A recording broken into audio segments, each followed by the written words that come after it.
Are you prepared for the greatest discovery in the annals of Oak Island? During the final excavations at Oak Island, researchers have made a dreadful discovery that will transform everything we believed we knew about the enigmatic past of the island. Prepare to uncover the Oak Island mystery that has captivated treasure hunters for centuries.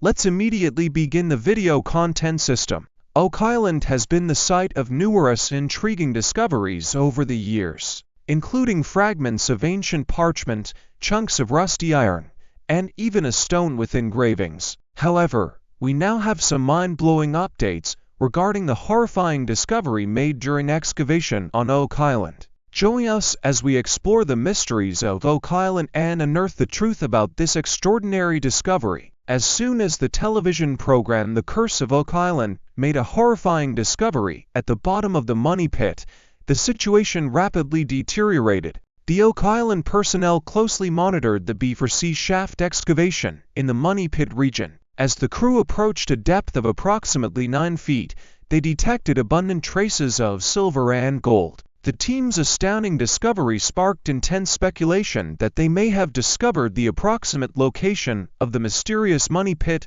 or stumbled upon a network of tunnels that could lead to a hidden treasure chamber. Despite having reached the most thrilling phase of the excavation, the team remained resolute and unyielding, refusing to give up until the objective was reached. The team's confidence increased when they discovered a 90-foot deep tunnel, which they interpreted as a sign that they were coming closer to the original money pit. They were unfazed by the arduous voyage they had undertaken thus far, fueled by their unwavering conviction that their dogged pursuit was bringing them closer to discovering the legendary secrets concealed deep within the mysterious money pit. The frightful discovery, Oak Island during the final excavation, has been an exciting journey for those who appreciate witnessing the discovery of historical artifacts. The team had been anxiously awaiting progress in the excavation of the money pit region, hoping for the elusive treasure that has fascinated generations.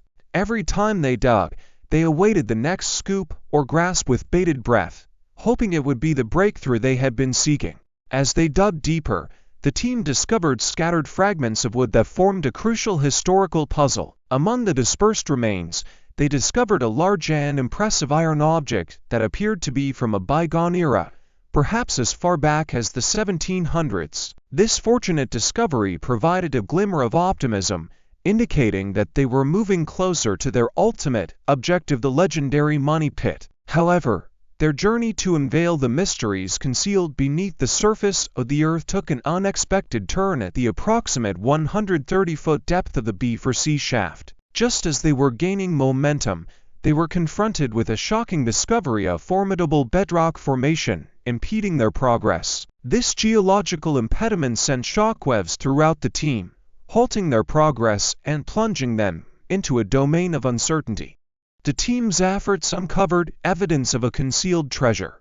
Despite encountering obstacles, they dug 5 enormous shafts over the course of several months and discovered indications of its existence. As they were on the verge of disclosing a long-held secret, these discoveries inspired renewed optimism. However, pursuing the money pit had been an arduous and challenging endeavor for centuries. The quest was fraught with obstacles that required unwavering resolve and originality. Motivated by the possibility of acquiring a priceless treasure that had eluded countless others, the team descended into the money pit in search of the enigmatic treasure.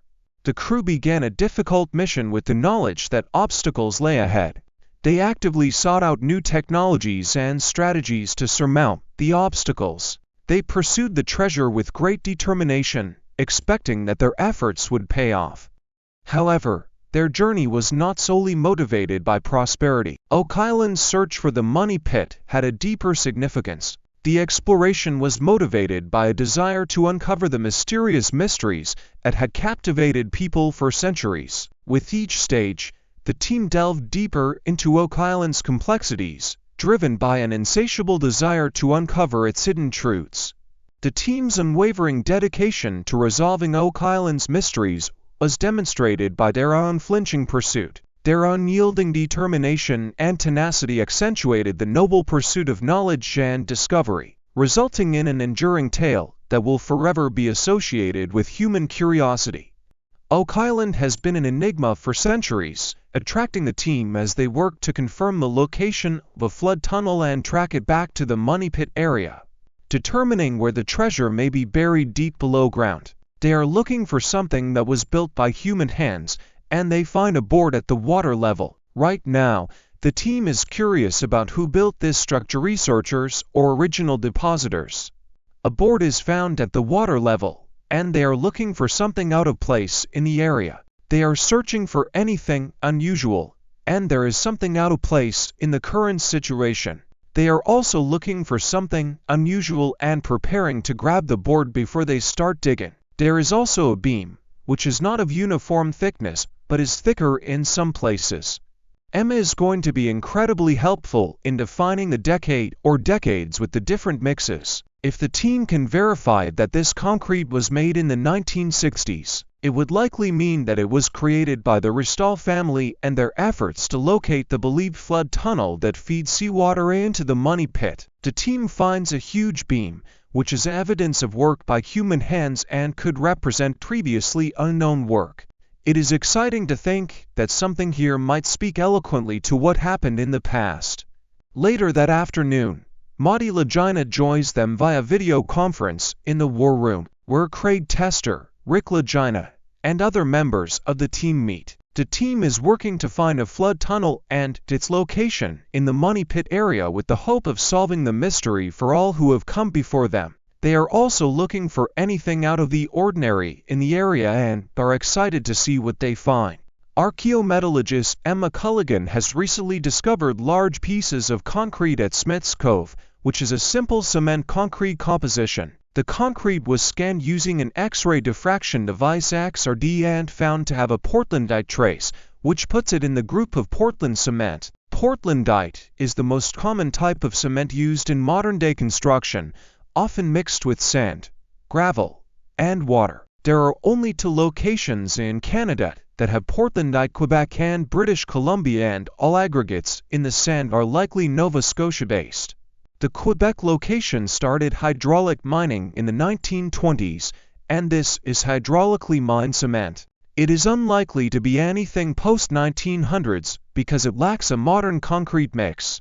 The Ristalls believed that the spot to shut off the flood tunnel was the reason they wanted to cement it, as it had a direct impact on the flow of water. The discovery of the vertical shaft at Smith's Cove confirms that the flood tunnel system is real and that the Ristalls were in the right place. Craig Tester, Rick Legina, and Scott Barlow arrived to inspect the potentially historic discovery, finding rocks that appear to be below where the boards are found. Dilly found each rock touching, and underneath these rocks, Craig believes that these boulders are man-made, as they have a linearity that Mother Nature doesn't create. If confirmed, the location of the flood tunnel and projecting that line somewhere on that line should be the original money pit. This story has endured and continues to be fascinating due to the well-engineered, well-thought-out, and cogent application of money, time, material, and effort. The only thing left to do is to continue digging.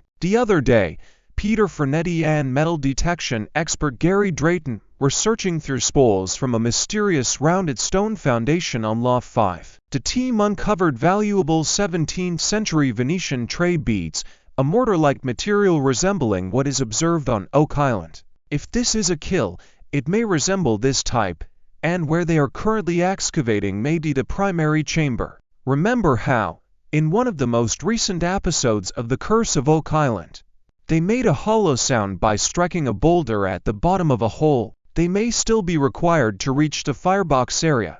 Those fragments with the hollow sound could be protecting the fireplace after all. Currently, we are still determining how the temporary superstructure was constructed. It could have been built with rocks or something entirely distinct. However, this is not the only event that occurred at Oak Island. There is still more. Both the stone wall on Lot 26 and the Pioneer Furnace on Lot 15 contain fragments of charcoal that indicate the presence of fire. They also discovered a piece of pottery, which provides additional insight into what the object may be. The images depict numerous kill structures discovered by the University of York throughout Europe.